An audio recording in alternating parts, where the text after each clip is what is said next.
یقیناً آپ لوگوں کو معلوم ہے کہ تاریخ تشیع میں ایسے گراں قدر فقہا گزرے ہیں کہ جو فقہی میدان میں اعلم تھے اپنے زمانے کے، اور سلوکی میدان میں، سیر و سلوک کے میدان میں بھی وہ پہلے نمبر کے اور درجہ اول کے عارف تھے۔ آغاز ہوا ملہ جولا سے، نہیں معلوم کون شخصیت ہے، فقیہ ہیں یا نہیں، لیکن وہاں ان سے متعلق بھی 3 اقوال ہم نے اپنی ایک گفتگو میں بیان کیے کہ وہ کون سی شخصیت ہیں، اور تینوں شخصیتوں میں اس شخصیت پہ امام زمان کی عنایت بھی تھی اور وہ فقیہ بھی تھا۔ اور پھر اس نے آیت اللہ ششتری کو ہدایت دی اور آیت اللہ ششتری کو نجف اشرف کی طرف مامور کیا، اور پھر وہاں سے باقاعدہ آیت اللہ ششتری کے شاگردوں کا ایک سلسلہ شروع ہوا جو عرفان شیعی فقاہتی میں بیان کیا جاتا ہے کہ آیت اللہ ششتری ہے، اور ان کے محضر سے فیض حاصل کرنے والی شخصیت وہ شخصیت ہے کہ جسے آپ لوگ اپنی علمی حلقوں میں خاتم الفقہاء والاصولیین کا نام دے کر شیخ انصاری کے عنوان سے یاد کرتے ہیں کہ شیخ انصاری ہفتے میں ایک دن آیت اللہ ششتری کے گھر مخفیانہ طور پر جاتے تھے اور ان سے فیض حاصل کرتے تھے۔ ملا حسین قلی حمدانی جو آیت اللہ شیخ مرتضی انصاری کے شاگرد ہیں، وہ کہتے ہیں کہ میں مشاہدہ کرتا ہوں استاد آیت اللہ شیخ مرتضی انصاری ہفتے میں کسی ایک جگہ پر جاتے ہیں، کہاں جاتے ہیں نہیں معلوم،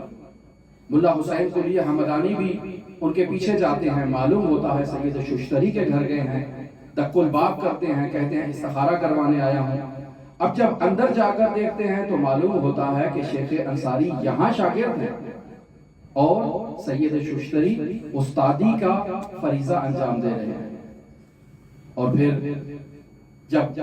علم اصول کے درس میں آتے ہیں تو وہاں شیخ مرتضی انصاری استاد ہیں اور سید ششتری شاگرد ہیں۔ اور پھر اس کے بعد یہ سلسلہ ملا حسین قلی حمدانی سے شروع ہوا، اور ملا حسین قلی حمدانی جو شیخ مرتضی انصاری کے شاگردوں میں ممتاز ترین شاگرد تھے، انہیں باقاعدہ سید ششتری نے اپنا جانشین قرار دیا، اور حوزہ علمیہ نجف اشرف میں ملا حسین قلی حمدانی نے 300 اولیاء کی تربیت کی کہ وہ 300 کے 300 فقیہ اپنے زمانے کے مجتہد تھے۔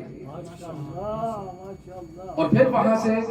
آپ دیکھیں کہ یہ سلسلہ آگے چلا، اور پھر آپ دیکھتے ہیں آیت اللہ بہجت اسی مشرف سے تعلق رکھتے ہیں، شیخ آیت اللہ عرض کروں محمد حسین طباطبائی مفسر عظیم الشان اسی مکتب فقہ سے تعلق رکھتے ہیں،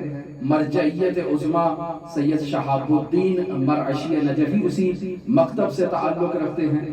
اور پھر آپ دیکھیں تو گراں قدر شخصیات، گراں قدر فقہا، یہی حرم مطہر حضرت امام علی بن موسیٰ رضا علیہ آلاف و تحیت وسلام میں مدفون مرجعیت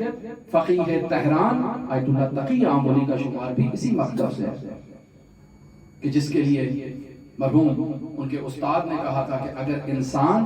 اپنی زندگی کا آدھا حصہ استاد کو درک کرنے میں گزار دے اور آدھی زندگی گزارنے کے بعد اس کو استاد مل جائے تو اس نے عمر ضائع نہیں کیا۔ تو وہاں آپ دیکھتے ہیں کہ فقہ میں ایک فقیہ ہے جامع الشرائط کی تکلیف کی جاتی ہے،